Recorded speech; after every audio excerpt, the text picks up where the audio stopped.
be located, pardon? Oh, thank you. Sorry about that. I know, I didn't even notice. All right, so let me repeat that. So resolution number 1, which is a resolution approving the request from House of Wine for a redevelopment liquor license to be located at 53 Monroe Center Northwest. So moved. Support. All right, welcome. Good morning. Good morning. All right, on December 8th, 2017, Celtic Liquors LLC, also known as House of Wine, submitted an application for a new redevelopment liquor license to be issued at 53 Monroe Center Northwest. The application was approved at the DDA board meeting on February 14th, 2018, and has been reviewed by all required departments, so therefore we are recommending approval. All right, commissioners, any questions? All right, this was unanimously supported at the DDA. I'll call the question then. All those in favor say aye. Aye. Those opposed? It carries. All right, next that will take us to a resolution to amend parking services in neighborhood business areas policy. Can I get a motion? So moved. Support. All right, Mr. Naramore here to tell us about this. Yes, good morning, Mayor and Commissioners. Excuse me. So approximately 20 years ago, the City Commission approved City Commission Policy 900-37. Since that time, we received a letter last summer from a bunch of businesses in the Madison Square Business District, really asking us to kind of revisit our policies and procedures and look to make an investment in the neighborhood in parking. So at that time, staff really started looking and working proactively with the Mobile GR Commission to just revisit this policy. And so before you this morning is a request to approve some changes. So there's a table that outlines a lot of the changes. The majority of them are cleanup, just kind of bringing it in line with a lot of our other city commission policies. But the one biggest change I would point out is under the funding and financing, we're proposing to eliminate the 10% local match requirement. And much of that is because we're finding that it's only been used a handful of times versus all of the dozens of neighborhood facilities that we have purchased and we've been working collaboratively. And we didn't want to be that as a barrier to development in a lot of the emerging neighborhood business districts and commercial districts throughout the city. And a lot of that is because we end up purchasing the land and we have the asset on our inventory, and then we're already accounting for a lot of the other costs and have ways to recover for cost recovery. So this morning we just had brought forward some recommended changes, and then this was supported and discussed a couple times at the Mobile GR Commission. So thank you. Thank you. I will turn to my colleagues. First, I'll ask a question, though. So I'm curious, as a part of this, Josh, are we also doing an overall analysis and assessment of all of the parking that we own in the neighborhoods? My assumption would be that some don't really act as public parking that maybe we can look at disposing of, and then there are spaces that we really need to add public parking. And do we have kind of at least a short-term, maybe long-term plan? Yes. Or vision for that? Yes, that's a great question. So the first piece of this is we actually did an analysis of all of our parking investments by corridor improvement district boundary, and we found that there were 2 corridor improvement districts that had not received any level of public investment. The first was the Southtown Corridor Improvement District, and the second was the Michigan Street Corridor Improvement District, actually, oddly enough. So both of those districts, we now are proactively working with both CID boards for investments. We have one particular project at the corner of Madison and Hall that we've been working with the Southtown CID on, as well as the businesses. But then the second piece is we also have relooked at all of our existing neighborhood lots and then been looking proactively to say how are they currently being utilized, and then we've identified a couple of those potentially for disposition in the future because they're just not being utilized, or there's a need, or we've been approached by other developments in the area. The longer term vision, we're going to start collecting more information later this fall with some new technology to better understand. And then the other piece is as the CIDs are doing their area specific plans, so in particular, we're going to be working very closely as part of the Southtown area specific plan if other business districts are going to need that as part of that, so we can be part of the discussion earlier on as part of that process. Great. And similarly with South Division and also working with the Rapid, with the Laker Line and some of those other projects to say, can we look for park and ride opportunities as part of that as well? Great. All right, so with that, I will turn to my colleague, Commissioner Lanier, because I know she's been advocating for this and talking about this for probably well over a year. I'm just a champion, so let's get it passed. It'll save us $22,000 for the Southtown CID because they came to us for that financial support. That's great. Yeah. That's great. And then Commissioner Kelly, you serve on our Mobile GR Commission? Yes, and I'm glad you asked the questions because we are doing extensive data collection, and it'll inform us better too, eventually around permit parking. Because there's even though it's been streamlined, there's still a cumbersome process to go through voting, and if we have data, we can certainly make improvements on that. So, real excited about this, and yes, it's a surprise that Michigan Corridor doesn't have more parking, but especially because it's one of those areas that we've been focusing on for some time. Don't know if we'll find land, but we'll see. Okay. My one final question, I know when I served on the Uptown CID, we talked a lot about parking in the neighborhood. And at that time, we talked about, can we be more creative with public parking spaces and have them be available for more potentially used for events and activities, and have them be a little bit more creative and versatile, I should say. So more than a lot, more using it for more than just parking? Yeah, so maybe Okay. having bollards that can be added, that could shut the space off for like an outside film or for Okay. a festival or for an outside concert. And doing something on the front end to prevent having to have costs every time you do a temporary event. Sure, To okay. just be a little more proactive.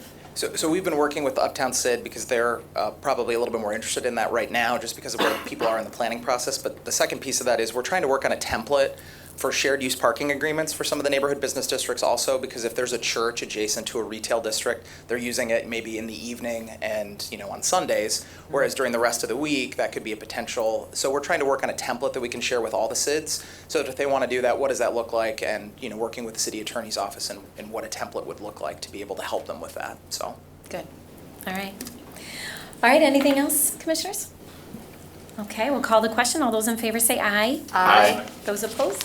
It carries. All right, next this will take us to a resolution authorizing an agreement with Wilderness Inquiry for canoe-mobile at Riverside Park. So moved. Support. All right, our Parks Director, David Marquardt, you want to tell us about this? Sounds fun, doesn't it? It was fun. I did it last year with a group of kids. Yes. So this is an agreement authorizing us the ability to sign an agreement with Wilderness Inquiry, much like we did last year. Last year, we put roughly 1,000 GRPS children on the river for a paddling experience and coordinated that effort with some on-land environmental educational opportunities with their educational programmers and other partners in the community. We'll be doing the same again this year. Last year, we paid for this out of sponsorship funds in the Parks Department. This year's opportunity is being sponsored from the generosity of a local family foundation. So we're pleased to be doing this event again this year. We anticipate putting all 8th graders on the water this year. Last year we fell just a little bit short of that because of the time frame. We have extended that this year so that we ensure that we get that full all students in the 8th grade level at GRPS. So looking forward to this opportunity, May 7 through 15 of this year. So mark your calendars if you want to get out on the river. Okay. And hopefully, last year, because of the weather, we went out on the lagoon instead of the river. So hopefully this year we'll be able to get out onto the Grand. Exactly. I want to publicly say thank you to the Weggy Foundation for their support of this program. It was really a ton of fun. And the kids, I think, learned a lot. And a lot of kids were scared about the water and had never been on the water, never been in a canoe. So it was really a fun experience for them. Yeah. Anything else, commissioners? Just impressed that you have a service agreement named after you, David. Mark Hort Service Agreement.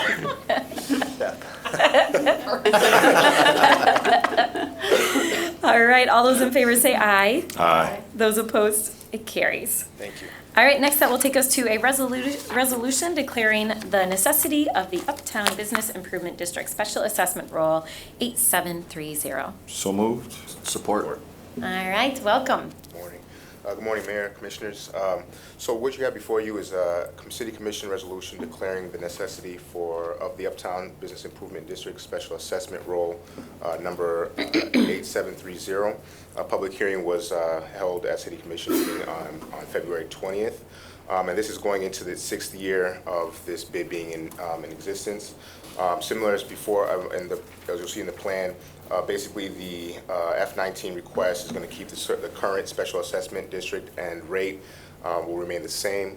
And essentially, this was reviewed by the Uptown and reviewed and recommended for approval by the Uptown Board, its bid board itself in January 3rd. The EDPT team, Economic Development Project team also reviewed this proposal on its January 9th meeting. And again, the public hearing was held on February 20th. Basically, next steps, if this is adopted, would be for then it to go to the city assessor's office and for the public notices to go out to those who are being specially assessed. Great. Thank you. All right, commissioners, any questions or comments? All right, I'll call the question then. All those in favor say aye. Aye. Those opposed? It carries. All right, next up will take us to a resolution scheduling a public hearing to consider submittal of a grant application for the renovation of Riverside Park. So moved. Support.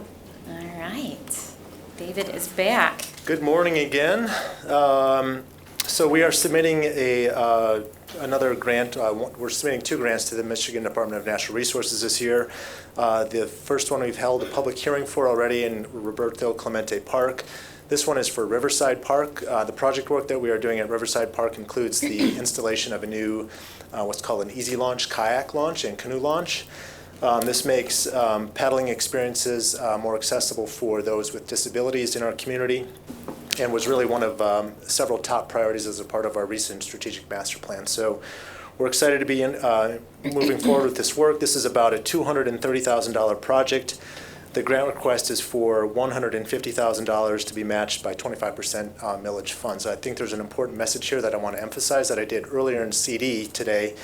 Of the roughly $8 or $9 million that we've invested so far in the city with park millage funds, the city has leveraged that with about $4 million of outside funding with opportunities like this one right here. So this is, although small on a project scale, it is significant when we look at the total dollars invested in our community across the 4 years that we've been running this millage so far. So I'm excited about this opportunity and pleased to be delivering to the community something that they've prioritized for us.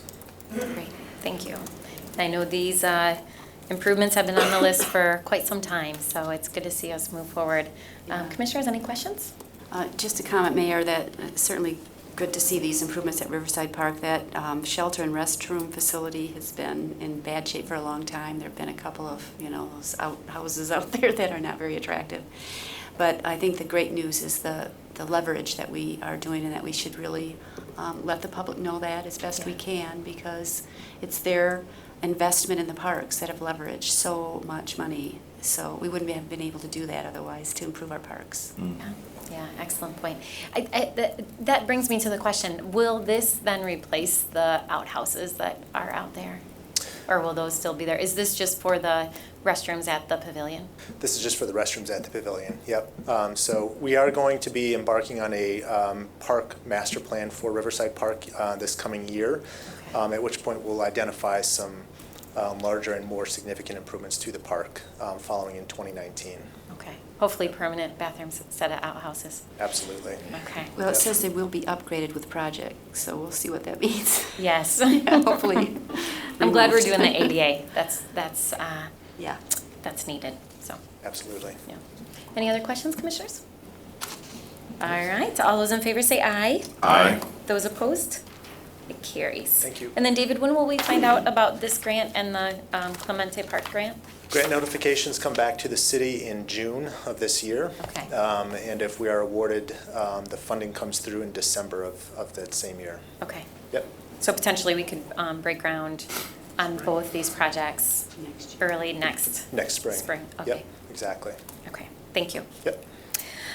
All right, next that will take us to a resolution authorizing a management agreement related to the administration of a housing fund, and this is recommendation 12 of our Housing Advisory Committee. So moved. Support. All right, Ms. Jessica Wood, you want to tell us about this? Sure, good morning. Good morning. So this came before you previously during a special briefing, so I think you've seen generally the term sheet before. So today what's before you is a resolution authorizing the actual management agreement to go forward. I do want to point out something that was changed from the last time it came before you, and that is the fact that initially This was set up so that the Housing Commission would be appointing 5 members and the city would be appointing 4. And we received some feedback from you about that. And as sort of a compromise, what we've come up with this time, and this is what, it had to go back to the Housing Commission for approval, so it's been approved. The compromise that we bring before you today is that the fund would have 8 directors, 4 directors appointed by the city, 4 by the Housing Commission, and then that 9th person would be somebody that the Housing Commission gets to, it says here, appoint a board chair, but really that should say recommend the appointment of a board chair, subject to your approval. So that was what we came up with as sort of a compromise. I think that's a fair compromise. Commissioners, feedback on that? I'm happy with Yeah, it, yeah. I'm supportive of that. Okay, Thank you. great. Thanks, Alex. So Jessica, with this resolution today, tell us what this will tee us up to do and how quickly we see a board being in place that can actually start working on bylaws and eligibility and process. Right. So this is just one piece of this to get this nonprofit and the fund up and going. It's an important piece though, so as soon as you authorize this, we can finalize the agreement. We'll get the board appointed right away, and then they can begin the business, and they can open accounts and so forth, because I think as you'll see later in this meeting, we're already going to have some donations to the Affordable Housing Fund, so we need some place to put them. So this is the piece that allows us to get that contract signed. So can we move forward then with the structure and the appointment process to start to identify individuals, talk to individuals, and then also I'm assuming that we will want to meet with them and do some training and orientation and give them some background on expectations serving on this. And then my understanding from past conversations too is that we also want to have an advisory committee made up of community members, neighbors, nonprofit organizations, developers. Yep, and all that can begin as soon as we get the management agreement in place. So this is just the Okay. first step.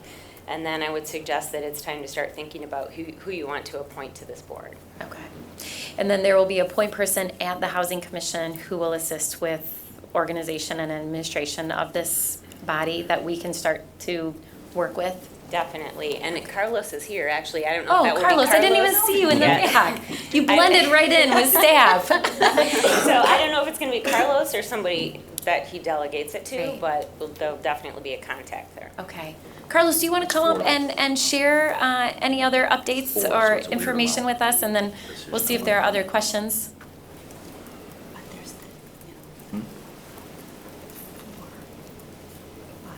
I should say, as Carlos is joining us, I'd like to say thank you for your leadership and all of your work on this. We're really excited about this partnership. I think we've been talking for a while about how we can better partner with the Housing Commission, especially around affordable housing, and I think this is a great opportunity, so thank you. With the appointments, I think we need to coordinate. I don't know if you're going to go through the committee of appointments or through your office, but we'll coordinate our list with your list. But initially, we'll probably have a couple of commissioners that have expressed interest to also serve. But we can file the papers now. We already have the bylaws and the articles pretty much drafted, and we'll file that and then file for the 501c3. Great. And like she said, create the fund.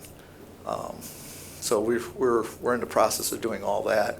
So once we get this, we can get moving fairly quickly. Great. And initially, I'll be the contact person. Okay. So maybe in follow-up to this, Commissioner Kelly and I can meet with you and maybe your board chair, and we can talk about process, Okay. just to make sure that we're on the same page, and then we can ask for feedback from our colleagues on That's good. recommendations for both the board as well as the advisory committee. Okay, that sounds good. Does that sound good? Yeah. Okay. I'll try to get on your calendar then. Okay. Yeah, we'll follow up, and maybe Eric, you can join us with that as well. And one of the things we want to do is, with all the work that the different committees have done, we want to be able to make sure that those recommendations are before this body. Hopefully, we'll get enough people that have been part of that process on this board, so there's not a big learning curve. Yeah. But at least because I know you guys have had a lot of discussions on what that fund should do, and I know that it's limited in the beginning on how much money, so we want to be real strategic on, what projects you're going to come out the gate with. Yeah, it's so true. Commissioner? First of all, thank you, Carlos.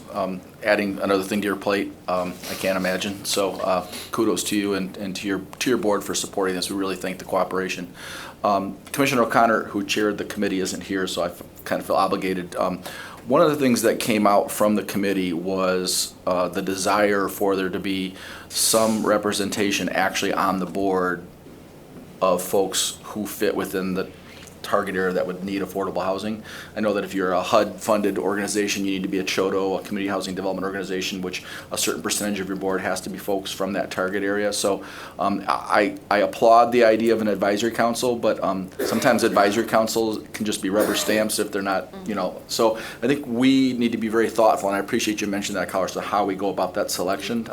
At the same time, the goal is for it to be a $10 million fund, so you do have to have some folks that understand the arena, understand the area as well. And the last thing, this kind of goes without saying, but I'll say it anyways, I think we need to be real thoughtful to make sure that our appointments are not folks that would potentially have a conflict of interest if they were going to utilize that fund or something like that. So you wouldn't want, like for example, you wouldn't want to assign somebody from ICCF to serve on that board if ICCF felt that some new initiative down the road, we wouldn't want to set up that conflict of interest. So the board, how you start is how you finish. So the first setting of this board is going to be extremely important, and we need to be thoughtful about that. Yeah, I think we all share those concerns and those thoughts, and we want to be very intentional with who is appointed. Yeah, the thought of the advisory committee was you initially might get a lot of interest to serve on it, and you only have the 9 slots, that you could still have people engaged and make recommendations and continue the dialogue on the affordable housing issues around the community. But and then it could also be, as people move off the one board, you have a pool of folks that you could draw on to put on the board.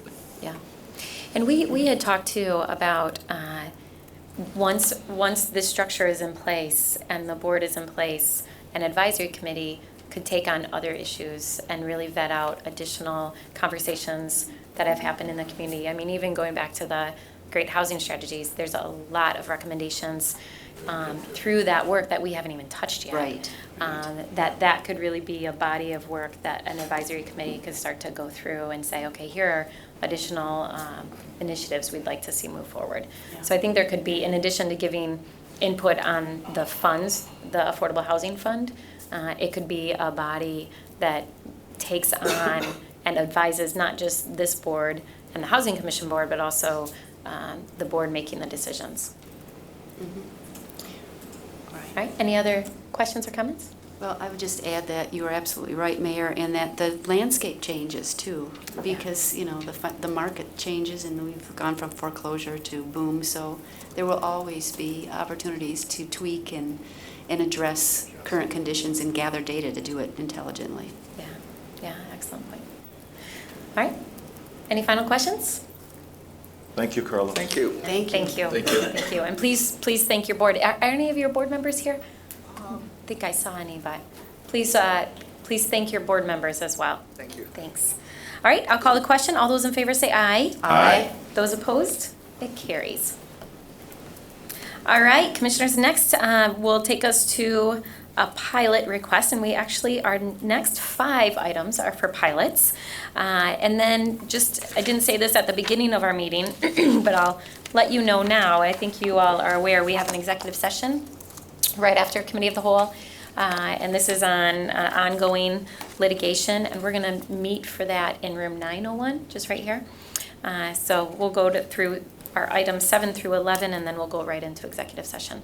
So with that, I'll read the first one. This is a resolution authorizing conditional approval of a tax exemption and payment in lieu of taxes, or what we refer to as pilot, for Samaritas Affordable Living Grand Rapids Project. Can I get it? Support. All right, and Connie, you can stay up here for all 5 of these probably. So why don't you start us off with this one? Okay, well, good morning. Before we get into this one, I just want to talk about the pilot a little bit because this is the first time a pilot has been brought to Committee of the Whole. It typically has gone through Fiscal Committee, so I want to make sure that everyone who may be watching understands what pilots are. Great. So we commonly refer to it as a pilot, payment in lieu of taxes, which allows a developer to actually pay a service fee applied based on shelter rents as opposed to the ad valorem tax. And it creates a benefit for that property to maintain its affordability. Often pilots are brought to us at the same time that developers are seeking low-income housing tax credits through the Michigan State Housing Development Authority.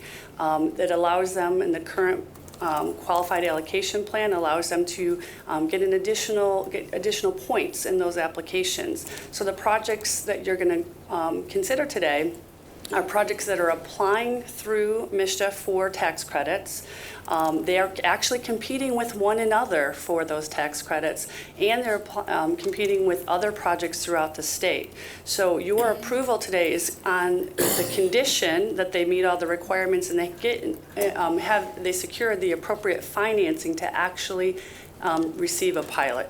So they have a long process ahead of them, and just because you approve it does not mean that these units actually get built in the end. So I want to make sure that's really clear, but it gives our developers in our community the advantage of going in to be able to compete better across the state, as well as helping to, on a local level, support affordable housing and the long-term affordability of those units. Okay? So Thank the you. project that you have up here first is the Samaritas Affordable Living Grand Rapids project. It's located at 600 Burton Street Southeast, and Joel Lautenbach is here as the Executive Director if you have any additional questions about the project. This project is the adapted for use of a 5-story building, the St. Joseph Seminary building, and the plan is to create 52 rental units. And of those, 52 rental units with a total of 80,000 square feet within that property, 52 one-bedroom units, and 6 of the units will be barrier-free. It is intended that they would achieve enterprise green standards, and the project would be for seniors 55 or older with incomes at or below 60% of the area median income.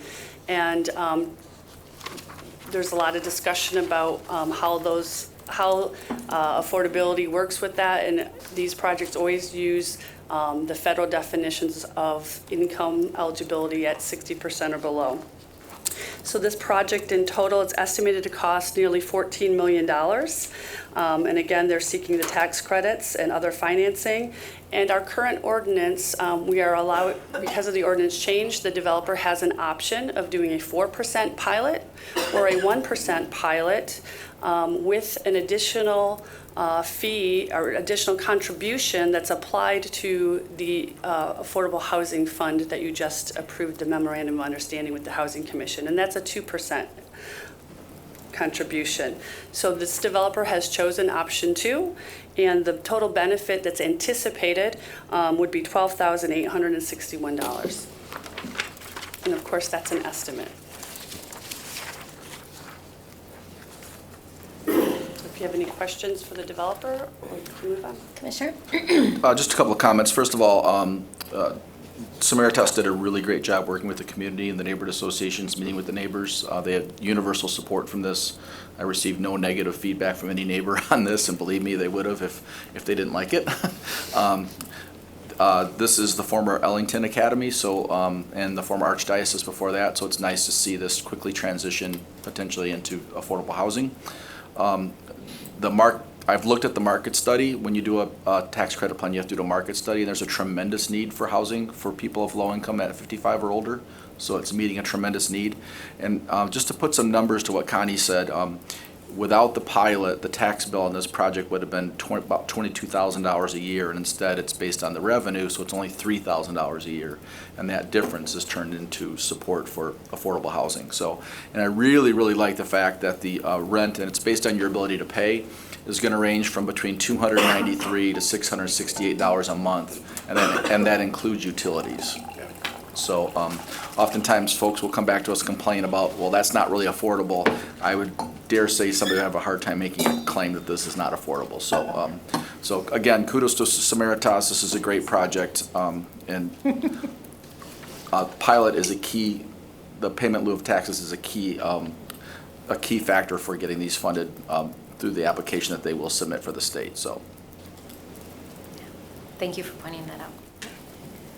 All right, Commissioners, any other questions or comments?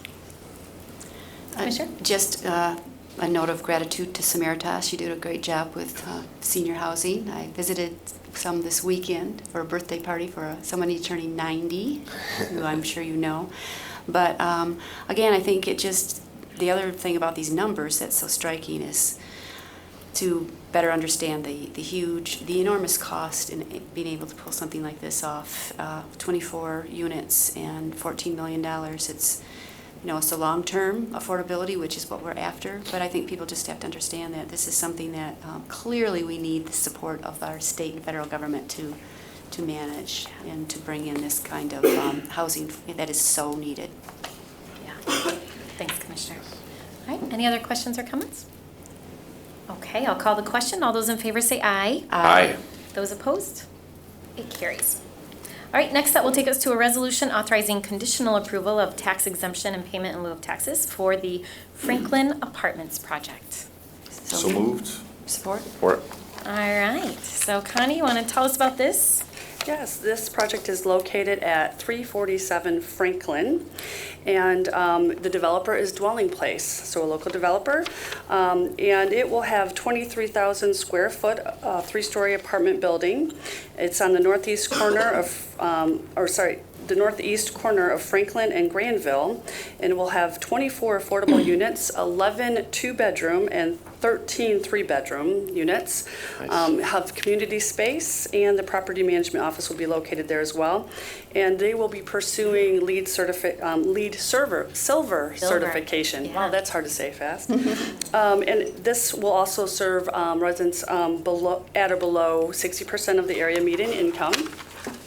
The total project cost is anticipated to be just over $8.5 million, and they're seeking just over $7 million for the tax credit, sale through tax credits if they're successful, and other financing. And the benefit, they have elected option 2 as well for the pilot, which would have the contribution to the Affordable Housing Fund. So the annual benefit would be anticipated to be just over $6,000 annually. All right, Commissioners, questions? And Stephen Wooden is here from Dwelling Place as well. Connie, I just have a question. Does going to a 3% pilot, does that make the application more competitive in Lansing for LIHTC? So it's not a 3% pilot. Or, I The mean, option is a 1% pilot, which is the service fee, and then a contribution of Right. 2%. Okay, so thank you for clarifying that, So it doesn't make but, their application more competitive. The fact that you are conditionally approving a pilot in the current QAP, Qualified Allocation Plan, if they prove evidence that a pilot is in place or approved, then they score 5 points on that application. Okay. But the amount of the pilot does not impact it. Okay, thanks. Now, future allocation plans may change, and there could be something based on level of Just, pilot. I'm thinking about how competitive LIHTC is throughout the state, and we want to do everything we can to tee up our projects to be selected, so. All right, any other questions, Commissioner? No, I just, another project in the first ward, so I'll say thanks to that. Dwelling Place is getting the gold star in our ward for how they do community engagement, so I just want to acknowledge that. And we've got $10,000 in our affordable housing fund that we just approved now between these two things annually. And so I think that I just want to make sure that we start having a conversation now that we've established the fund about income streams for that fund. I think that this is an example of one. We've got 10 grand in the bank. Between these 5, we're going to have a few. And then it's just exciting to see some revenue coming into that fund that we're so excited to spend. Yes. And it's LEED certified, And it's LEED certified, which is great. silver, which is great, so. Any other questions, Commissioners? Commissioner? One more comment, and I just think it's important because this pilots rarely come before this body, and this is a televised. I know a lot of people now watch this, so it's really important that we nail this. So what we are doing through these 5 pilot requests is we're supporting their application for low-income housing tax credits. But I think in these 5, there's something really, really, really important that we need to note, is that in all 5 of these circumstances, if I'm not mistaken, they're all nonprofit developers. So this is their mission long-term. It's not like it's a for-profit where all of a sudden they decide that, so they're all nonprofit developers, which is important. And what's even more important is, in each case, the nonprofit developer owns the real estate that they're asking for. So in other words, if they can keep applying, if they don't get it this year, that pilot stays in place. They can keep applying until they get it. And if I know anything about our nonprofit developer community, they're tenacious. So these pilots might not get it this year, they might not get it the next year, but they're going to keep applying until they get it. And so these are very important designations. It may seem like a little amount, but it carries a big weight. Yeah, thank you, Commissioner. All right, any other questions? All right, or comments? All those in favor say aye. Aye. Those opposed? It carries. All right, next that will take us to a resolution authorizing conditional approval of a pilot for the Granville Apartments project. So moved. Board? All right. Okay, and Stephen Wooden is here for this as well, representing Dwelling Place, who is the developer for the project.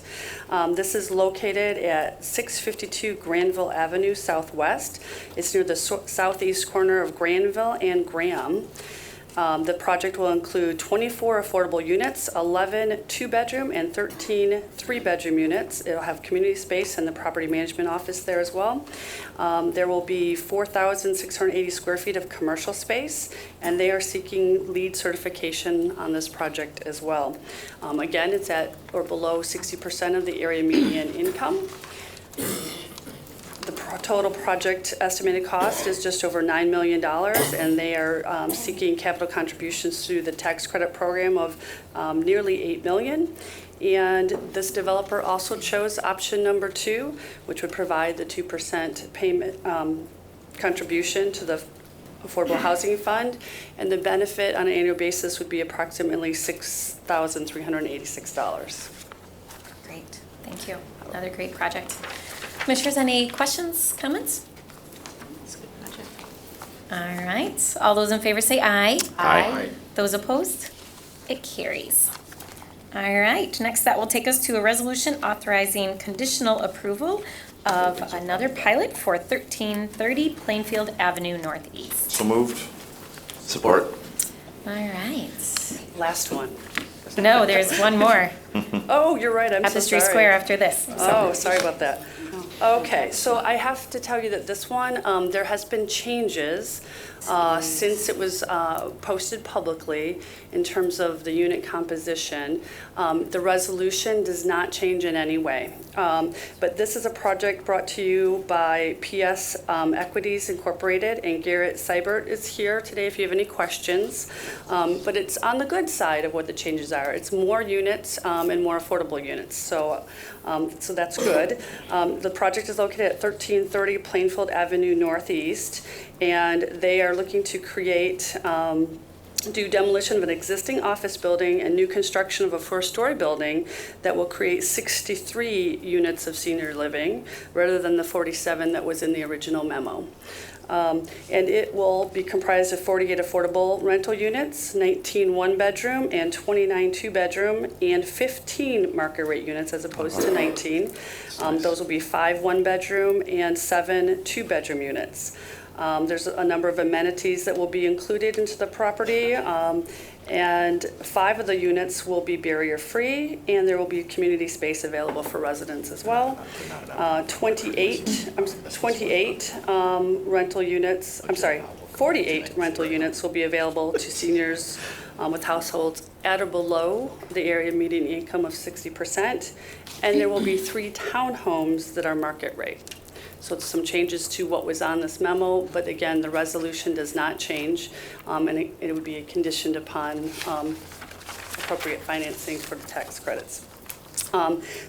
The estimated total project cost is just over $8 million. They're seeking capital contributions from LIHTC of just under $4 million. And this developer has also chosen option number 2 to make a 2% contribution to the the Affordable Housing Fund. And the benefit on an annual basis would be approximately $15,434. All right, my second ward colleagues, or you want to weigh in on this, and then I'll turn to Commissioner Allen. Commissioner Kelly? Yeah, well, one thing that I like about it is that one of our goals is to get mixed income housing, and this is such a project. I'd love to meet the developer, and who is it in the audience? Come on, Okay, Garrett. Great, Garrett. Yeah, we haven't had a chance, Commissioner Jones and I, to meet you, so welcome to the North End, and if you want to maybe introduce yourself, tell us a little bit about your company, that'd be great.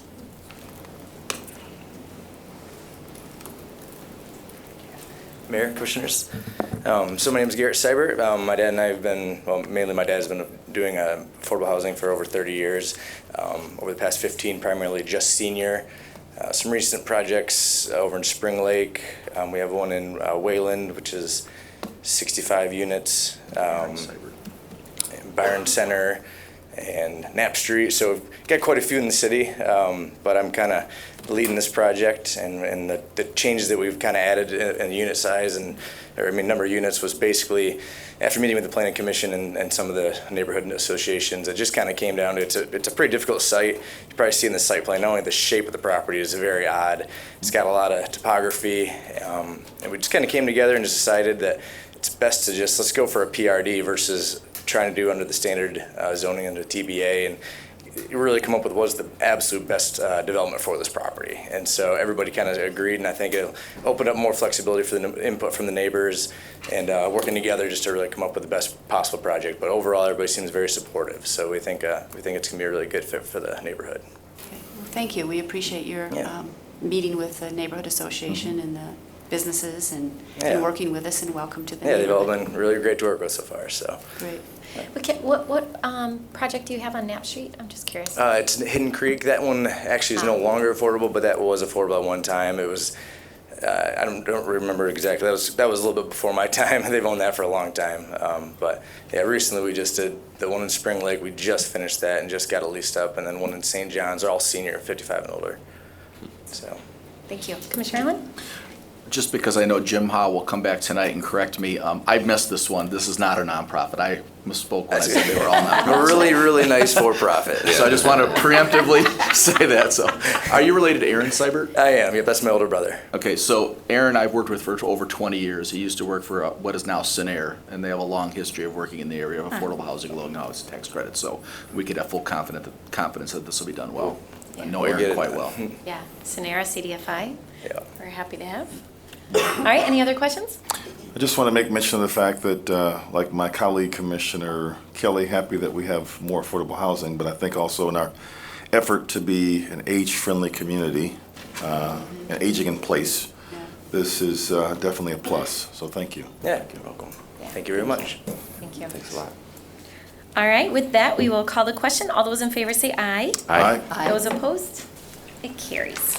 All right, and our last pilot before us this morning is a resolution authorizing conditional approval of tax exemption and payment in lieu of taxes, or pilot, for the Tapestry Square Senior Living Project. Support. All right, so all of us are familiar with Tapestry Square. Yes. Connie, you want to tell us about this one? Yes, well, we are to the last one now. And we have Jan Vanderwarden here today from ICCF, if you have any questions. ICCF is the developer for this project, and it will, for senior living condominiums, it actually will have 2 units. The first unit will be the condominium units. They're owned by, and the 2 units are owned by separate entities, but only the first unit is what we are seeking a pilot for, because that's the residential portion. The other unit is actually will contain commercial space, so the pilot won't apply there. It involves construction of a 5-story mixed-use, mixed-income development to include 100 rental units. There'll be 8 studio, 84 one-bedroom, and 8 two-bedroom units for seniors. 60 of the units, 54 one-bedroom, and 6 two-bedroom will be designated as affordable. The ground floor will be reserved for the commercial space. LEED Silver designation will be sought for the project. And again, the affordable units, the 60 that will be affordable, will be for income at or below 60% of the area median income. The project is anticipated to cost just over $25 million, looking for the tax credit investments of nearly $14 million. This developer has also sought option number 2. And you'll see that it's not anticipated to be a big benefit. A whopping $197 is what's anticipated. But again, this is really important for the tax credit application through the state of Michigan to score those points in your LIHTC applications. Yeah, great, thank you. And we are eager to see additional development in this space, so. All right, commissioners, questions? All right, I'll call the question then. All those in favor say aye. Aye. Those opposed? It carries. All right, thank you, Connie. So commissioners, a couple things. We have briefings in here at 11 a.m., correct? Yep. So we have 2 briefings today at 11. One on an update on the food truck ordinance and one on the Grand Rapids Fire Department strategic plan. So we'll need to be back in here at 11. But right now we need to go into executive session on pending litigation, ongoing and pending litigation. So I need a motion to go into executive session. So moved. Support. All right, and then that's a voice vote. So Commissioner Jones? Yes. Lanier? Yes. Ripart? Yes. Alan? Yes. Kelly? Yes. And yes. So commissioners, we're going to go right in over here into 901 for that.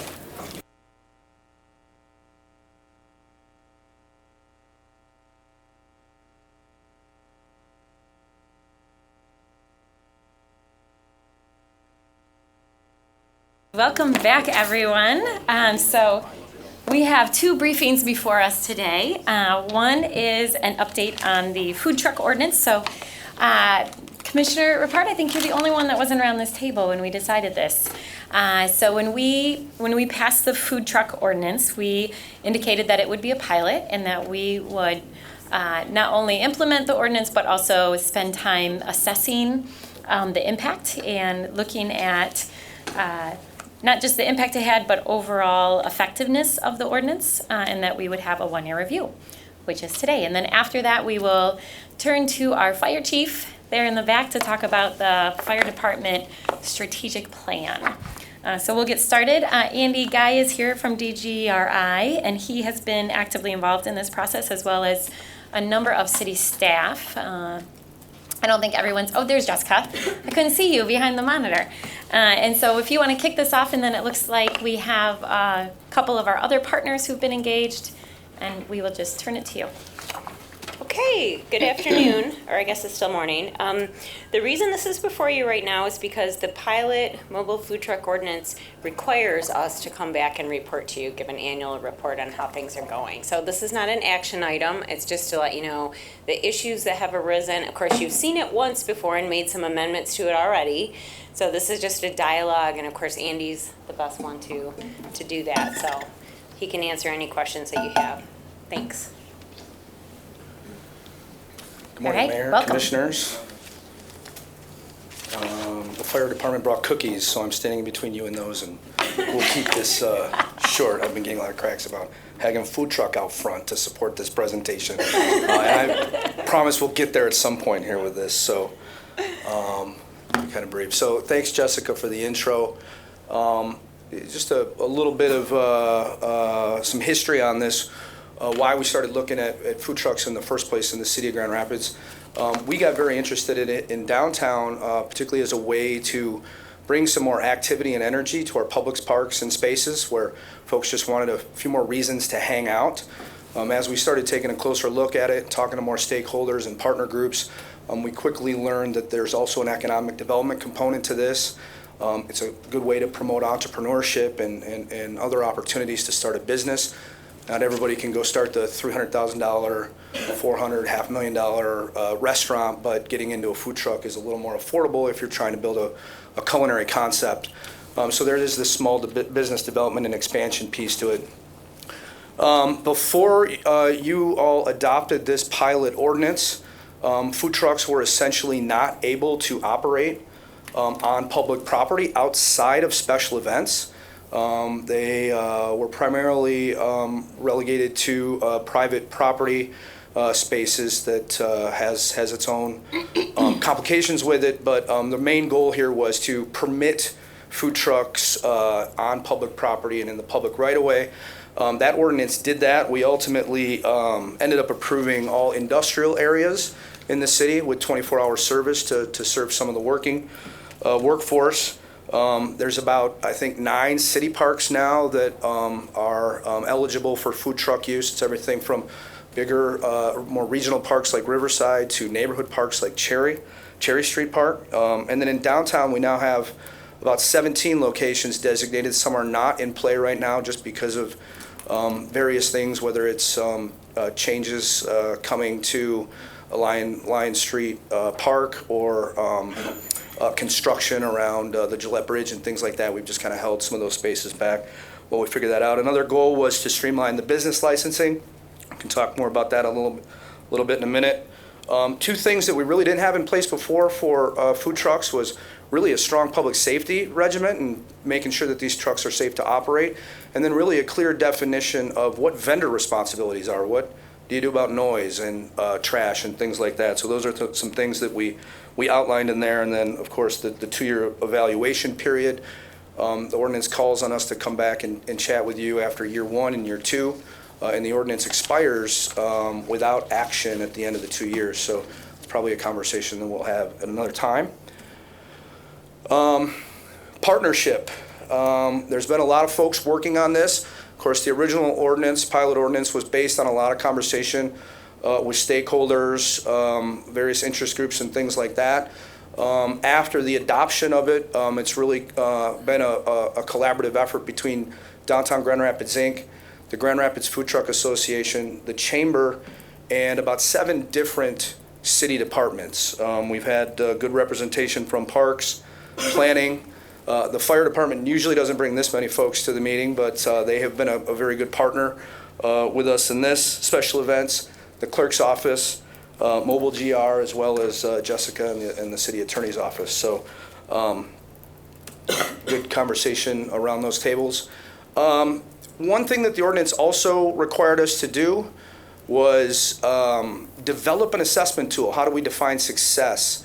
And how do we know that this is working so that when we come back and report to you, we can talk about some things that are some good evaluative measures and criteria. The partners held a meeting about a year ago, the winter of 2017, to have a conversation. We had about 3 dozen different stakeholders in the room to just talk about what does success mean to you. That conversation identified 60 plus different things to track and measure.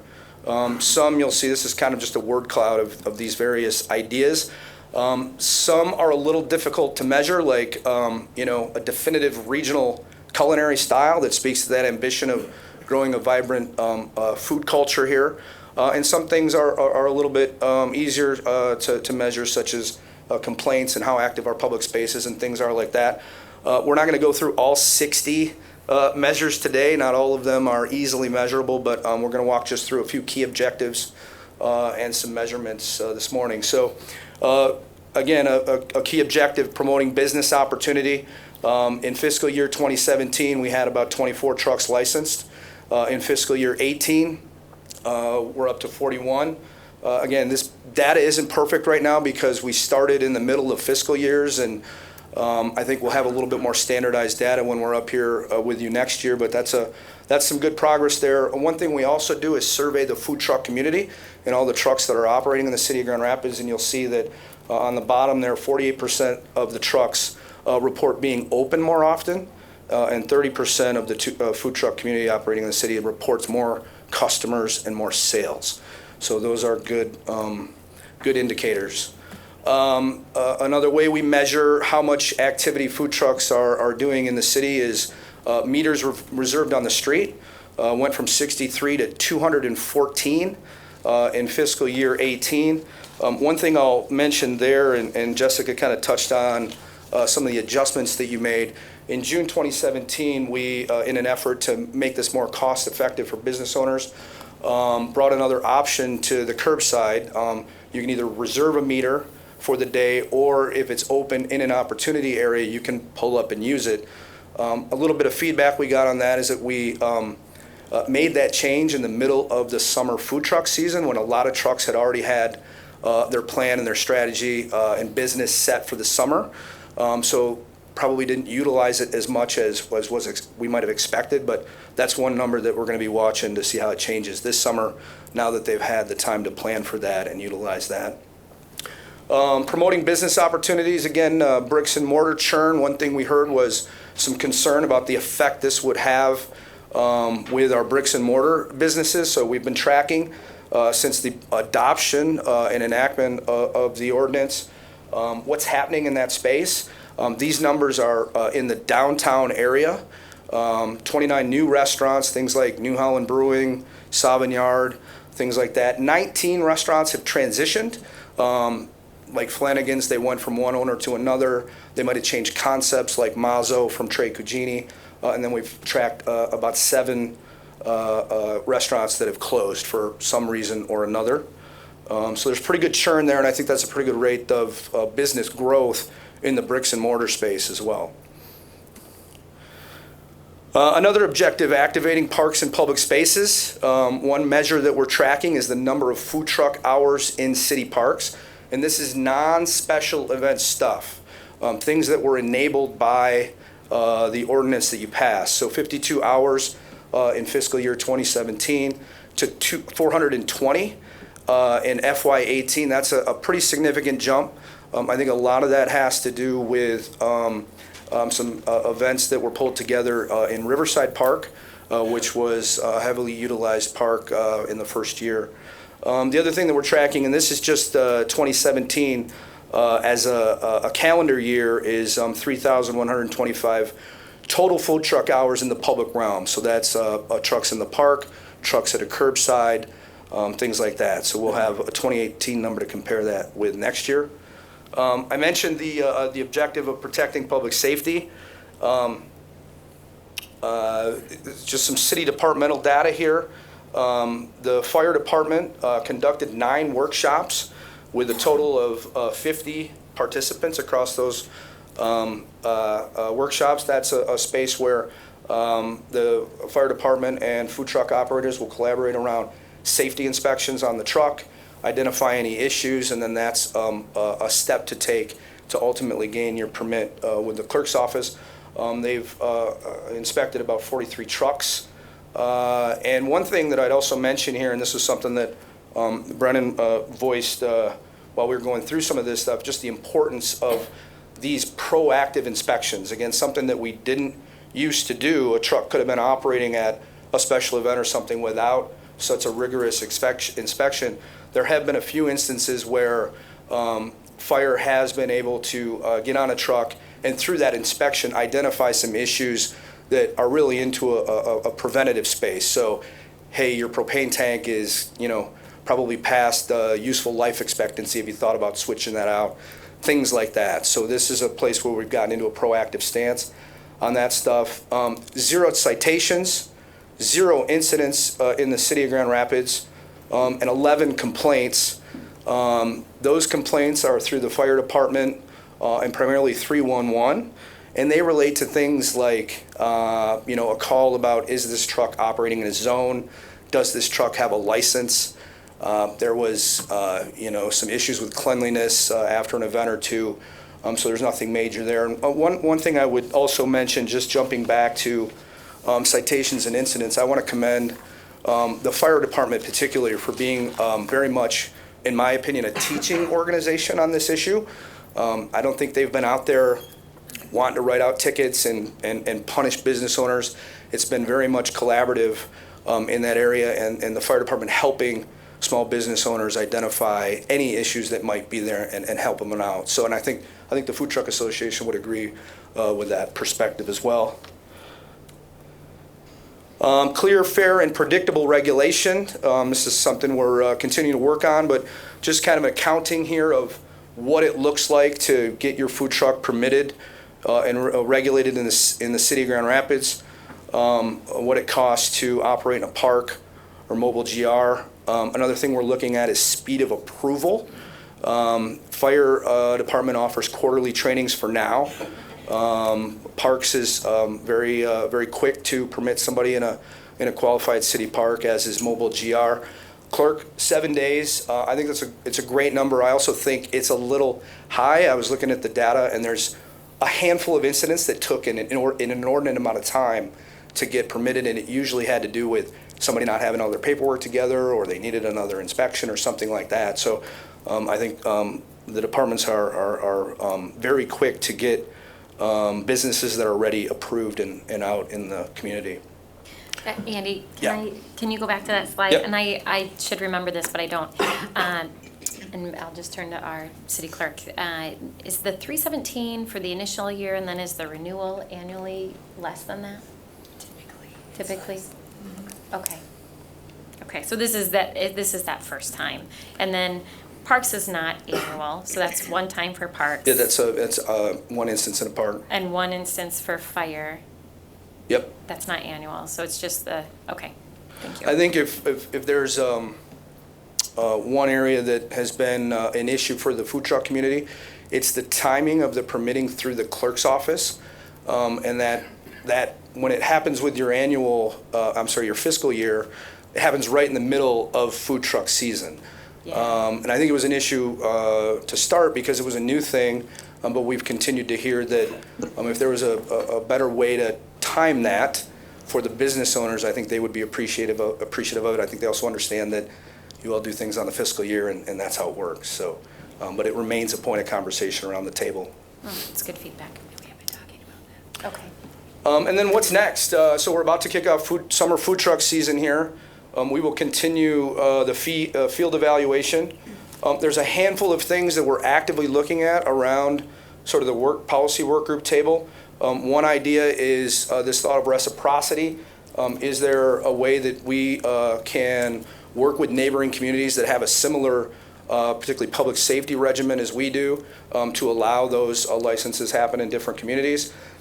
Time-based zones at the curb, much like we have designated areas for valet or cabs at certain times of the day. Is that a model that we want to take a look at for food trucks? I think we've agreed around the table that this is still a very new program and concept here, and we want to gather some more data to see where those areas might be most effective. Online training, I think the fire department has felt that while the quarterly trainings are useful, it's also kind of a rigid timing for business owners and perhaps for the fire department. So is there a way we can produce a video perhaps and somehow figure out some criteria that people can go through those steps in a more flexible manner? Geolocation, mobile GR in particular, is kind of looking at some technology to get us understanding the patterns of food truck use in the public realm. Always looking at additional zones. I think that's probably one of the more points of support from the food truck community. And then permitting capacity. And that really has to do with how do we permit, manage, oversee trucks and spaces that don't have a regulatory regime to it, right? So in a neighborhood next to a park that doesn't have meters or doesn't have some way that we can track where it's happening is just something else that we're thinking about as well. And that's also a space where maybe that technology can come in and help out a little bit too. So those are the highlights. We're scheduled to report back to you next year, where I think we'll have even more robust data, particularly comparing year to year, and being able to tie some of those ordinance improvements to what's actually happening in the street. So I think we have representation from about every partner around the table here. So if you have questions that I can't answer, I'll look out into the crowd here and ask for help. All right, I'll turn to my colleagues. Questions, Commissioner? Yes. Thank you, Andy, for all your work on this, and Brennan as well. Great report, good data. I'm wondering about if there's any way to do this 12 months of the year. Have you considered anything about like an indoor location where trucks could park and maybe restroom available and whatever else amenities, but. Like you Little know, Fleet? Yeah, that would be an awesome thing to do so that these business owners could stay in business year-round. And then maybe this is a question more for Brennan, and thought it all about, under your definitive culinary culture and style, I thought, wouldn't it be great to have an event around that and try to define what that should be? I'd love to see it be something around healthy food personally, but I think that would be another wonderful thing to consider. Yeah, I think those are both great points. We've primarily been concerned with activating the public space and outdoor spaces. But I know there, especially since the passage of the ordinance, there's a handful of entrepreneurs looking at different and creative ways to put food trucks into use for some business model or another. So I think you raised some interesting points on the indoor thing. Do you want to speak to that at all?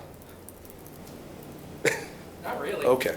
I mean, I think the more popular food trucks get in the city, the more you'll see opportunities start to arise. Naturally, yeah. Commissioner? I think for me, the biggest criticism that I've heard, and there's a lot of positives, the food truck owners are happy that we've done this, that almost wish we could have gone a little bit further. There's still some barriers. We're still not seeing food trucks as robust as we'd like to. I'd like to see, not now, and I'm not asking you to answer now, I'd like to hear from the Food Truck Association what specifically they think some of those barriers are that we might be able to address. Yeah. And that's the one thing that I'd like to say, because if we're just still not seeing it like other cities have it. I mean, it's just not as robust. We did it for a year. We do see some increase, but I don't think it's nowhere near where I felt we would. And this I know this is a great business for young entrepreneurs to get involved in. A lot, as opposed to opening a restaurant, so there's a lot less risk here.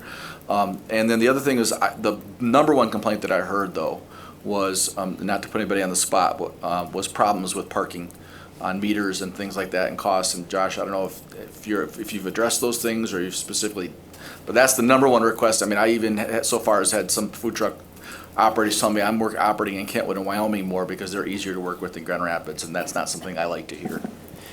So, thank you, Commissioner, for that question. So the biggest change was we now allow them to feed the meter and pay at the meter. Mm-hmm. So the biggest challenge has always been is we have a fee for reserving a meter ahead of time. So during the first season and the first initial implementation, that was the biggest negative piece we heard. And so we have eliminated that barrier. There are some other complexities associated with that. So one, just to tease out, which we didn't, not to go too far into the details, the Kent County Health Department and the Fire Department both want to know where a food truck is operating, and if they're feeding the meter, they don't know the answer to either of those questions. So that's why the geolocation services. So we did a pilot project with the University of Michigan where 2 food trucks volunteered to allow like a beacon to be installed on the top and tracking some of the movement and just some general things. And they're planning on trying to come back and do that again this season. And then the benefit is that we now have in place for this food truck season, when we get that all up and running, we can represent that on a public-facing map to show in real time where a food truck is locating and different amenities associated with that. So that's part of that whole business development piece. But we heard that loudly and clearly, and so I'm hoping that with this food truck season, with that in place, they'll be able to do that. And a follow-up question, and I'm not asking for an answer right now because it's much too big of a question, but what I'd like to know the answer to is why the fire department and health department want to know when and where a food truck's operating. And the reason I ask that is earlier on in this and I don't need an answer right now, but earlier on in this presentation, it was very clear that we're doing a robust job of inspections and proactive inspections. And if you get a license to operate a food truck, you're operating a food truck. So I'm just curious. Okay, I see Brennan coming to the. And I'm curious too if the health department requires that in other cities in the county. Want me to speak to that? Yes, please. You know it better. One of the 2 types of licenses that a food truck can have to operate, issued by the state of Michigan, requires a 4-day notification to the health department of where they're going to be operating. Because that type of truck that has that license usually is the type that goes around the state to fairs and festivals and things like that. It's honestly, the 2 licenses with the state of Michigan are not designed for the types of food trucks that we're seeing. Many of you are familiar with the truck that I've had. I had the type of license that goes around the state to fairs and festivals, and I never once did that. But that's a requirement of that license for the health department. I can speak to your first question as well if you'd like, in terms of what we could see to have a more robust scene. And I think there's... I did kind of tee that up for you. Appreciate it.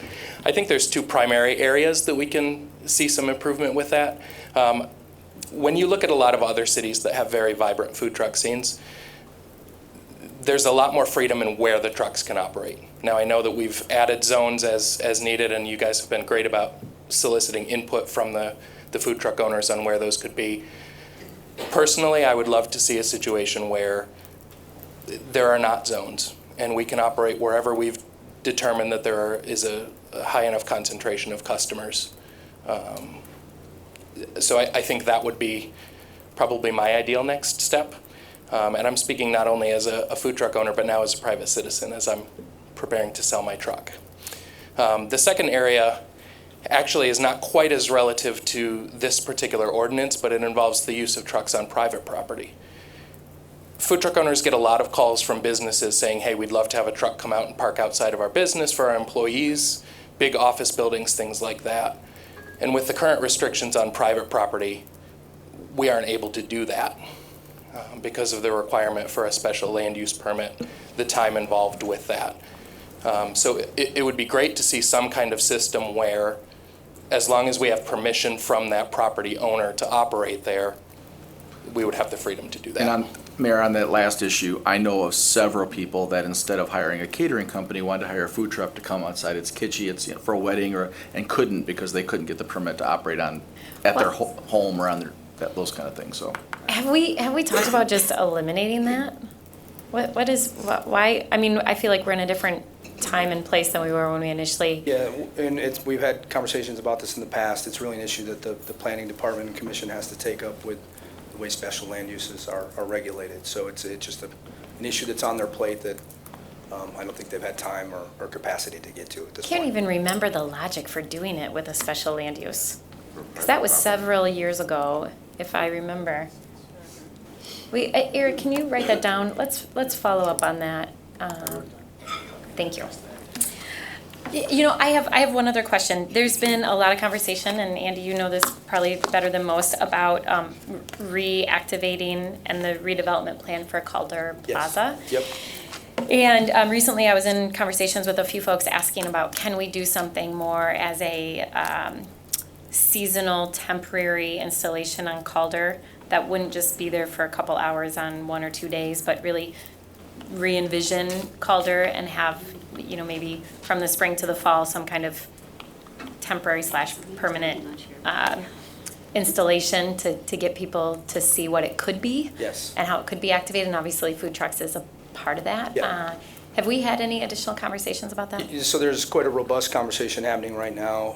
DGRI, the Grand Rapids Food Truck Association, and also some stakeholders around the plaza.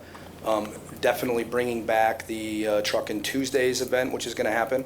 But we're also in conversations with the Parks Department to talk about a little more amenity out on that plaza this year, some furniture, some shade, maybe some greenery that are going to live. It'll be movable stuff so we can still have events, but to provide some activation opportunities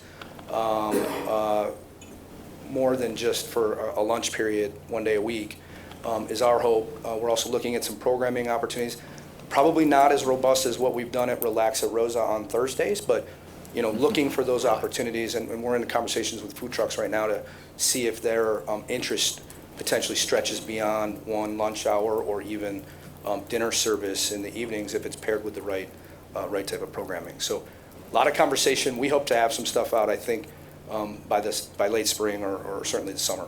Good. Yep.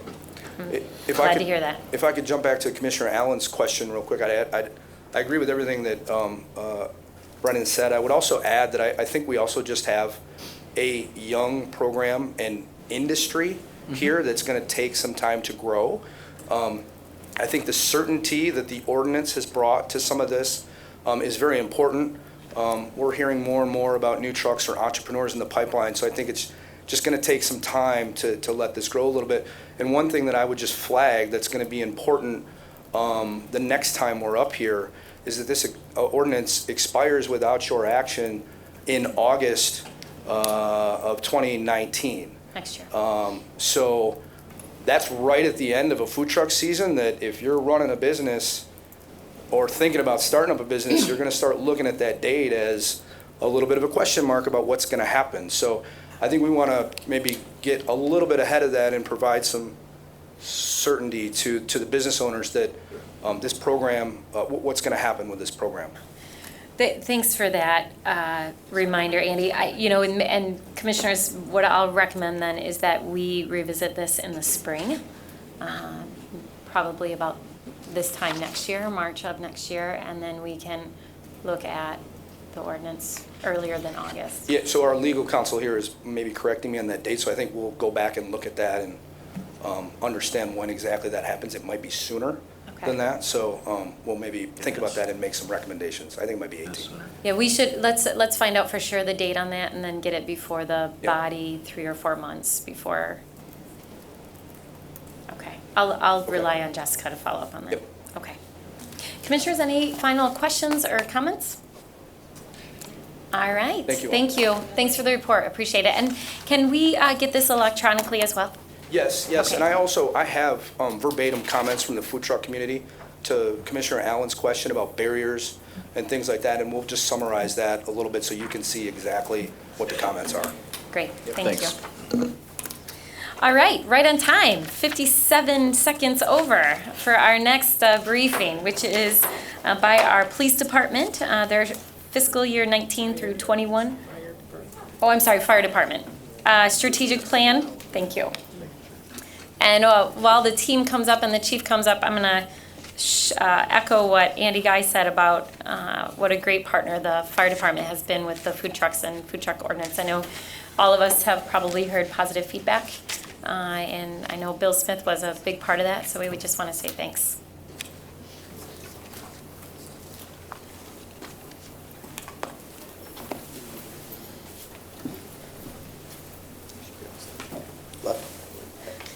Look at this awesome team coming up. All right. Oh, there's Bill. I didn't even see you there. Thank you, Mayor, Commissioners, and City Manager for allowing us to present before you today. I'm asking the team to come up and stand with me as I present and as our Planning Division presents this plan to you, because they were a critical part of this plan and helping to develop it and helping to assist with our implementation as we move forward.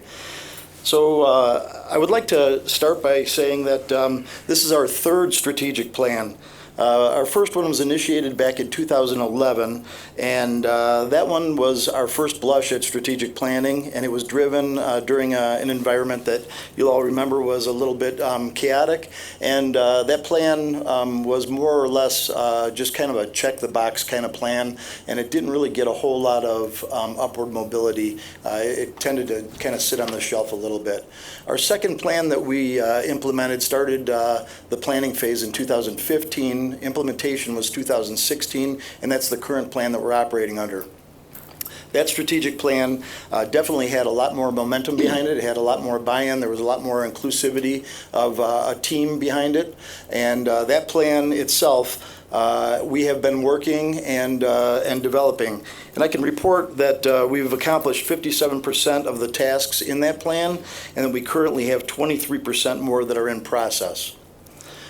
The current strategic plan that we have before you today is a lot more streamlined plan. We've identified some of the things in our past planning that we have tried to implement in this new plan and improve upon those ideas. And that would be to keep it in a lot more streamlined fashion, and also to reduce the number of inputs within this plan to keep them more manageable. And so we really believe that we've done that, and that I also want to explain that as we go through this, that we have 4 pillars that support our overall response within the organization.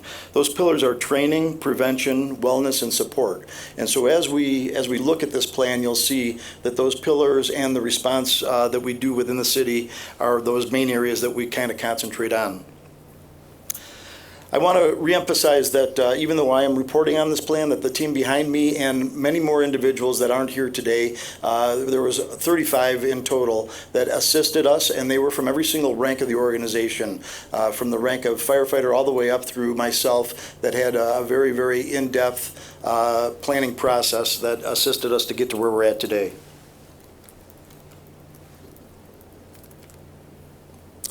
All right, so this next slide represents a quote from Margaret Thatcher: "Plan your work for today and every day, and then work your plan."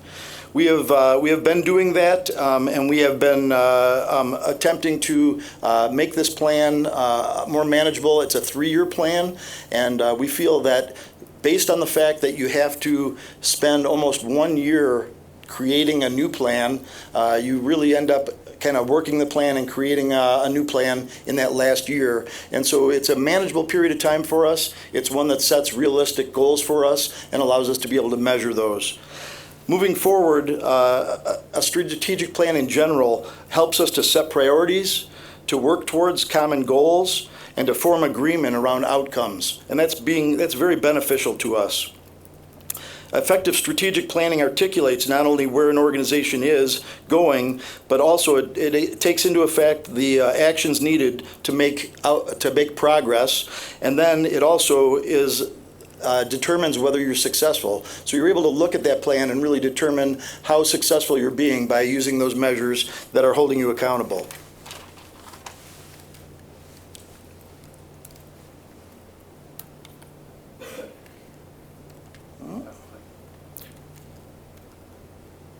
There we go. Why do we plan? We plan because it's necessary for us to be able to look into the future and set those goals for ourselves. It's imperative that all the people in the organization, that they're represented in this process and that they have input from the very beginning.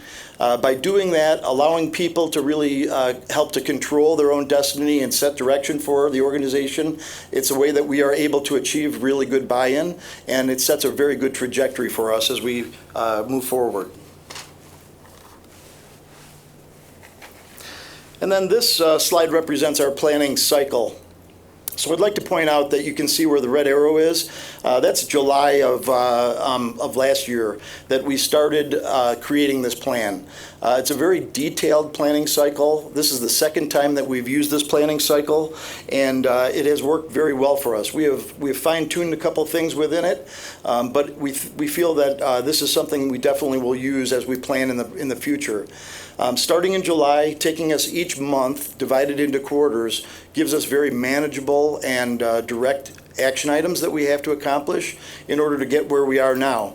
Now, even though we're at the end of the third quarter, we're actually right now doing something that is dictated in April. You can see that presenting at City Commission is where we're at in April, and celebrating team achievements. And I'll tell you that the cookies in the back of the room and the pizza that'll be coming later that we'd like to invite you to join us with is all part of how we're going to celebrate the fact that we achieved this 9 months, but actually 1 year before total implementation will take place. So this cycle also is something that is it's not unique just to the fire department. It's something that can be utilized by any other organization within the city, and we feel as a team that this is, having been through this a couple times, it's definitely something with a little bit of assistance that other organizations within the city would be able to use and adapt to. All right, and I'm going to hand this off to Captain Brown right now, who will report on this section. Thanks, Chief. Good morning, Commissioners. Wow, thank you for having us here today to talk about planning. We're used to big red trucks running up and down the streets and responding to emergencies, but I want you to know that the fire department has spent a lot of time working earnestly to plan our resources and our deployment. And one of the biggest lessons I learned as planning captain and facilitating now my third strategic plan in the organization, I just need to get the heck out of the way. Okay, so when we look at building a team, accreditation has a specific performance indicator that says the agency invites internal and external stakeholder participation in the development, implementation, and evaluation of the agency's goals and objectives. You see to the right, and many of our members behind us, we have specific owners and teams formed around each pillar.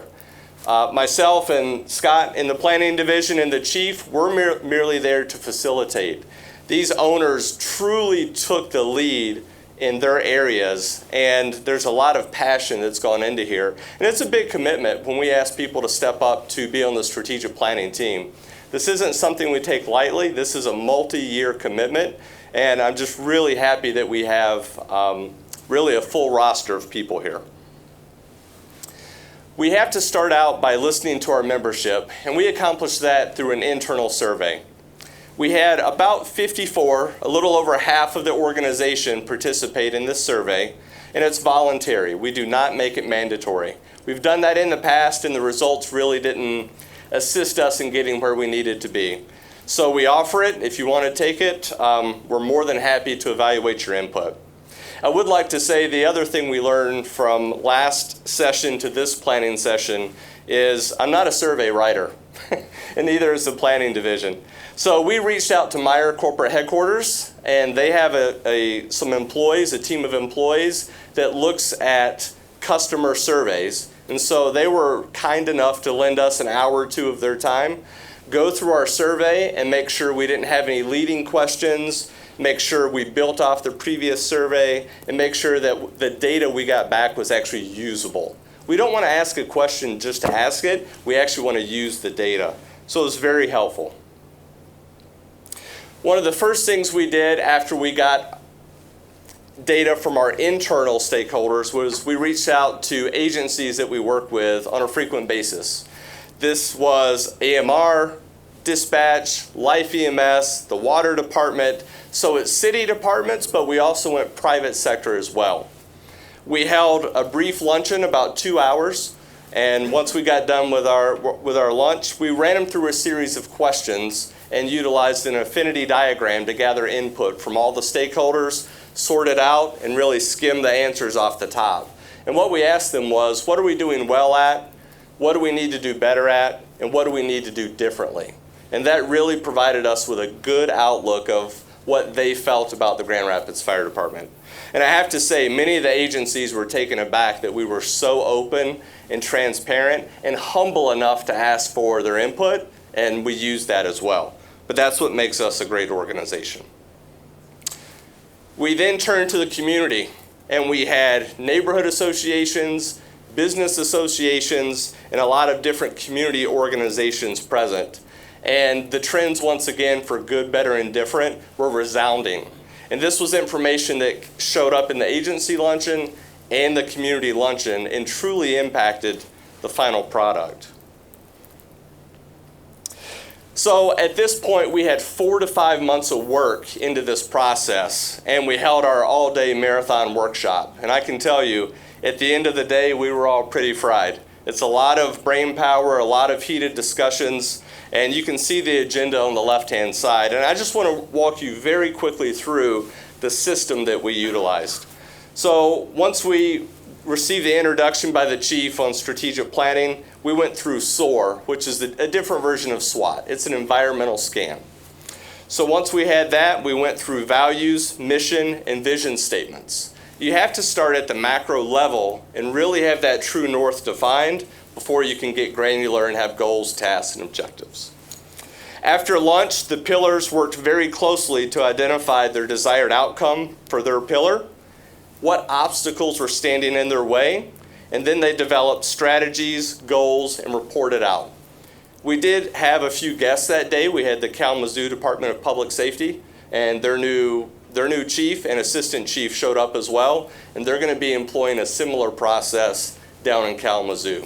So not only were we doing this for the Grand Rapids Fire Department, we're trying to share with other agencies in the state of Michigan. So when we left, you can see in the picture, we had a huge wall. We were at the Kroc Center on South Division, and we had paper and Post-its all the way around the wall, and that was all the work of our members. Okay, so planning, we were there to document and get out of the way. The last thing that we did to formalize this plan is you notice 2 documents.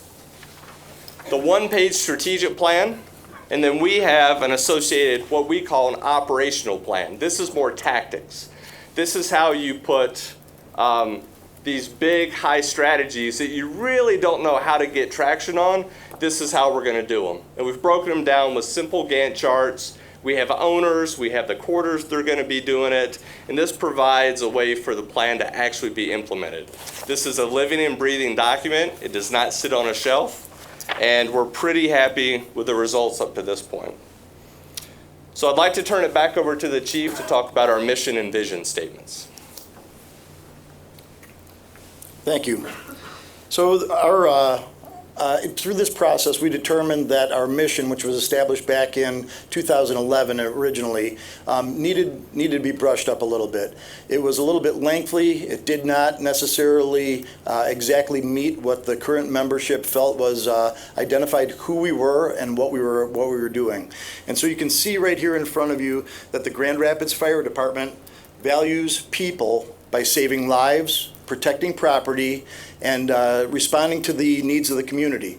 And that's a very concise statement. It's very representative of what we do and why we're here, and it's something that our membership can get their hands around.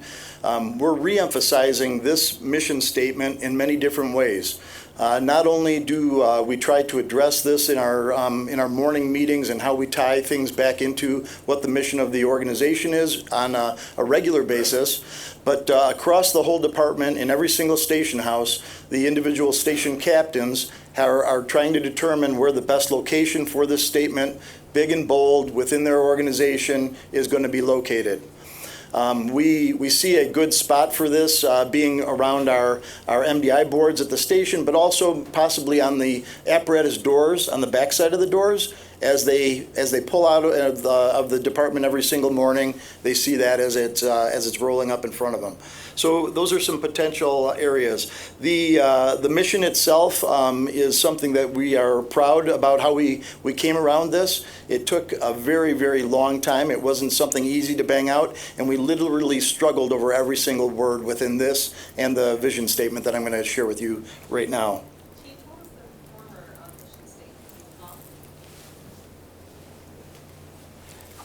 The Grand Rapids Fire Department will provide the highest level of service to our community through a commitment to excellence. And the members just felt it was too vague. We needed to better define exactly what we were delivering to our customers.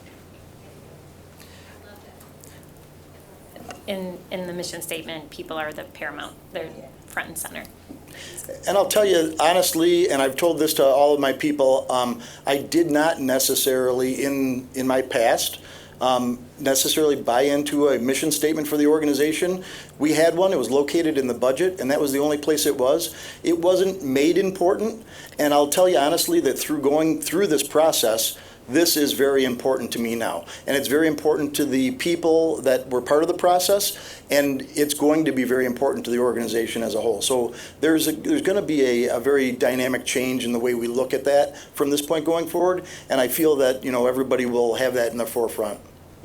And Mayor, if I might add, I think that has been reflected in every year's award ceremony, how you value people, and we really appreciate that.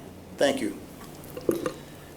So we now look at our vision statement. And our vision statement is, where do we see ourselves? Where do we want to be? How can we create a better fire department for the citizens of Grand Rapids?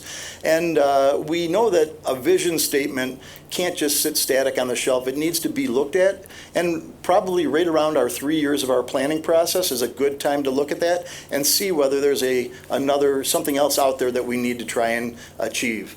So the Grand Rapids Fire Department would look to create this vision of providing world-class fire services for our community by employing a diverse workforce which respects, values, and develops our members.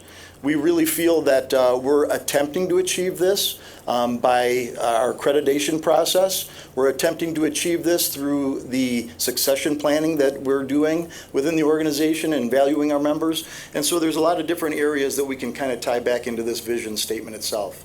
And so we're very proud also of the fact that we were able to come together and arrive at this. And in the end, I think we got everybody to kind of get on the same page. I don't know if it was they were just tired of fighting over it or what it was, but we know that we can all get behind this.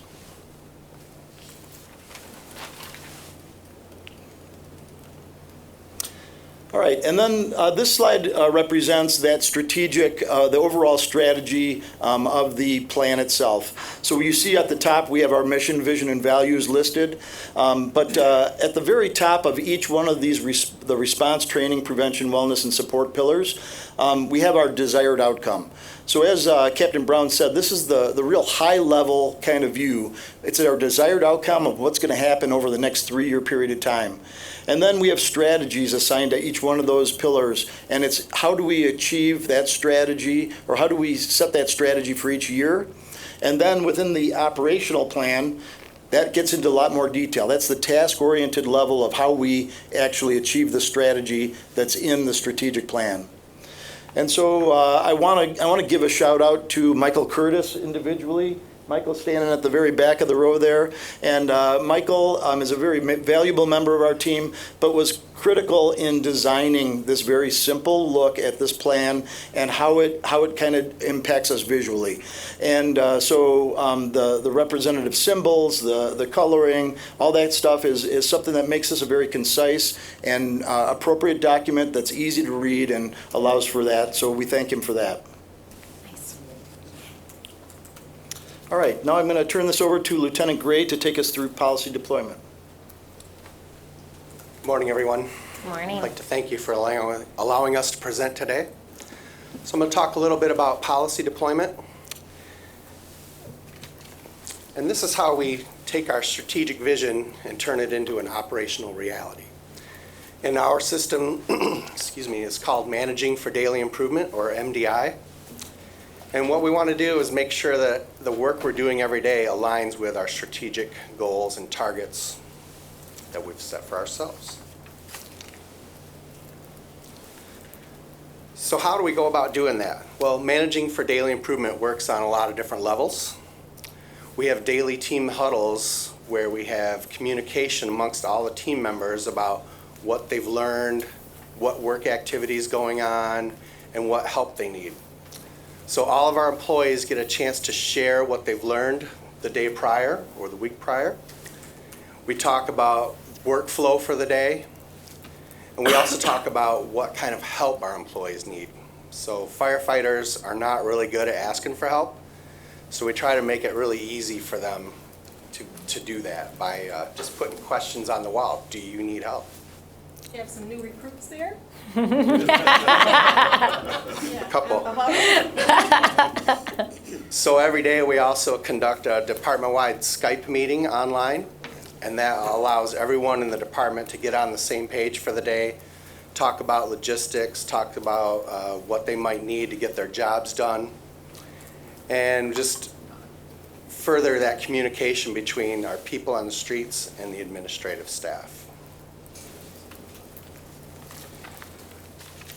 So then on a weekly basis, we meet and we get a little more in-depth into what we're trying to do. So our teams meet, we talk about major accomplishments that happened in the week prior.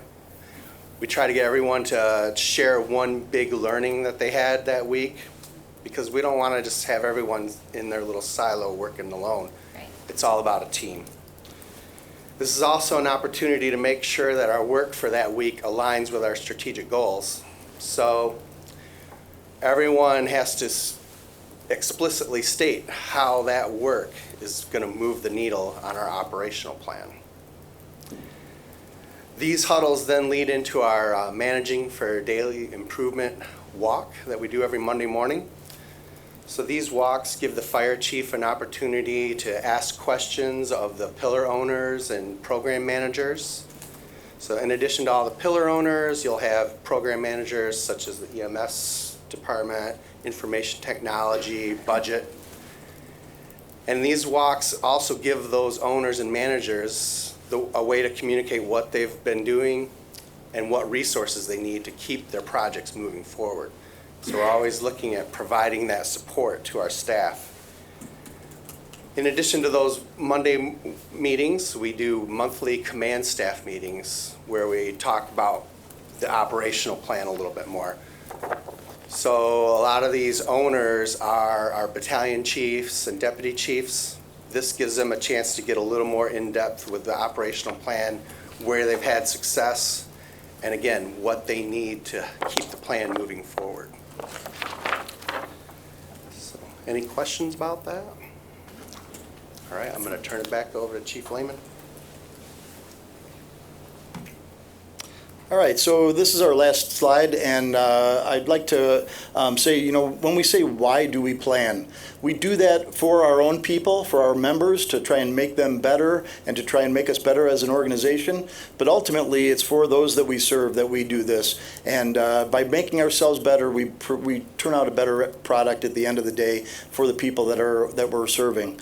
I would like to say thank you, and I think Deputy Chief Felix is back there, but if you could stand forward for a second. So Deputy Chief Felix is in a week and a half retiring from the fire department and wrapping up a 33-year career with the organization. Deputy Chief Felix, throughout all of these processes that we've talked about from the very inception, has been a very, very integral part of making this organization better. She holds us accountable daily. I can attest to that. She holds me accountable, as well as many others in the organization, but she will be missed. And I wanted to recognize her efforts and make sure that was recognized. So thank you. I also want to thank this fine team of people that were instrumental in helping us develop this plan and all of their hard work. And there are many that are not represented here, but we appreciate everybody's assistance along those lines. And then to our planning division. And our planning division is somebody who definitely is there and guides us through these processes and makes sure that we are better. And I know that as a result of implementing this plan and what is involved in this plan, we will be in a better organization for it. We'll be more accountable as a result of it, and I ultimately just think that it really demonstrates again the high level that this organization is operating, something again that I reiterate to you that I don't see many other places within the country. And so you have a very good team here who's working hard for you. Thank you very much. Yeah, thank you, Chief. Thank you. Any questions that you have, we're all welcome. Yeah, let me see if my colleagues have any questions. Questions, comments, commissioners? Commissioner? Got one question, Chief. In your research, have you found, or what have you found to be some of the more successful endeavors for other fire departments throughout the country with regards to developing revenue streams and really being able to, kind of look at it through a business development lens? So I don't know if I would I would suppose that some of those streams would have to be through prevention areas. There are other streams that can be developed through billing for responses. I will tell you that I kind of have a set opinion on billing for responses. One is that the taxpayers of this community pay taxes to be able to have the emergency services that are provided. To bill somebody a second time for those services that are provided when they live within the community is something that I feel is almost a double hit to them. So there are billings for outside responses when we respond on the highway system, when our special teams get involved in an operation that's over and above, where we have expendables, things like that. So those models are out there, not necessarily being used in a very wide array, but that is something that we have looked at and we can consider implementing in certain areas. Outside of prevention and those response billings, there is always the emergency medical side of the equation, and those agencies that do transport, they are allowed to go ahead and bill for those transports that they do. That's another potential area. And off the cuff, I don't know that I can come up with a couple more, but I'd be happy to follow up with you and let you know later. Thank you. Thank you, Chief. Commissioner? I would just like to say that every time either you individually or collectively as a group like this come before us, it just reminds us of we're in good hands in this city. So thank you all for what you do each and every day. And on a side note, my 4-year-old grandson, my son happens to be a police officer here in Grand Rapids. My 4-year-old grandson drives past the Alger station almost on a daily basis, and he calls it his fire station, and has told his father, someday I'm going to work in that fire station because firemen are better than policemen. So, and my son encourages that. So, we're not going to get in that debate here, but thank you, Commissioner. From the mouth of a 4-year-old. We all know that, but we don't want to make them feel bad. Let's go Commissioner Kelly, then Commissioner Park. I just wanted to thank Margaret for your years of service, and hopefully you have been, I'm sure, and hopefully you will continue to be an inspiration to women to get into this profession. So thank you so much for all the years you've served us. Yeah, you're here. Thank you. Yeah, and if I had a fancy hat, I would tip it to you all for your work. This is excellent. And I just think, especially for the strategic plan, I appreciate the attention to succession planning and the grow your own initiatives, because I think that every department ought to have that in their strategic plan. And we approved at fiscal this morning another department to create kind of 4 junior deputy positions. And I think that that's going to result in some really great things for the city. So thanks for your work. Thank you very much. And No, go ahead. I was going to say that, again, we're going to have some pizzas delivered here, and we'd welcome you to join us if anybody would like to stay and have a slice of pizza. But a question? The only thing I was going to add is you had talked about sharing the process that you've gone through with other agencies. And I think, Eric, this may be a model that we could duplicate throughout this organization as well, because it's just a really good, I think the process, what you've laid out, is a really good model for developing and completing and moving forward with the strategic plan. And I think having multiple departments, doing this type of work probably will benefit us, the city in general. So it's probably no accident I was in that photograph. Yeah. So, well, we figured that. for a number of reasons. So, because we have a very close relationship with the fire department and the work that they have done in lean and in implementation. And so the chief is very willing to share resources. And so Brad and Scott are both part of our lean team, and which works across the organization. So there's a lot of cross-pollination going on. So, and I made note of the mission statement, which I think is really sharp. I really appreciate that. So. Yeah, we can see about exporting this to other parts of the organization as well. Well, and Chief, I'm going to add my thanks to all of you for all of your work. I think I speak for everyone around this table and in our community how grateful we are for your service.